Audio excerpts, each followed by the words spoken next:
আসসালামু আলাইকুম। আজকে একটা গল্প শেয়ার করি। গত পরশুদিন আমাদের পরিচিত এক ভাই যে নতুন দোকান দিছে, আমাকে ফোন দিয়েছিল ভাই একটু দেখা করে। তো গত পরশুদিন রাতে আমি ওনার সাথে দেখা করছি। উনি জানাইলো যে ভাই আমরা অর্গানিক আইটেম নিয়ে বিজনেস করতে চাই। তো আমার কাছে উনি আমাদের পণ্যের লিস্ট চাইছে, আমি দিছি। তো এরপরে উনি তেলের অর্ডার দিছে। আমি ওনাকে যেটা বলছি যে আপনি দেখেন নতুন মানুষ, আপনি এক কাজ করেন, আপনি অল্প করে নেন। আমরা যেটা করছি ওনাকে ১ কার্টন তেলই দিছি, কিন্তু আমরা সব পদের পণ্য মিলাই দিছি। ৫ লিটার, ২ লিটার, ১ লিটার আর হাফ লিটার এবং ২৫০ সব মিলে একটা কার্টন মিলিয়ে গেছি।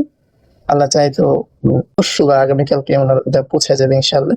আমার কাছে এই ভিডিওটা আসলে তেল বিক্রি করার ভিডিও না।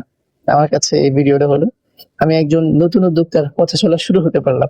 এতে আমি আশা করি আল্লাহ তাআলা তাকে অনেক বড় পর্যায়ে নিবে এবং তার এই পথে চলার সাথে আমরা তার সঙ্গী হতে পারবো ইনশাআল্লাহ। একটা প্রশ্ন রেখে শেষ করছি। আপনি যদি নতুন উদ্যোক্তা হতেন তাহলে কি দিয়ে ব্যবসা শুরু করতেন?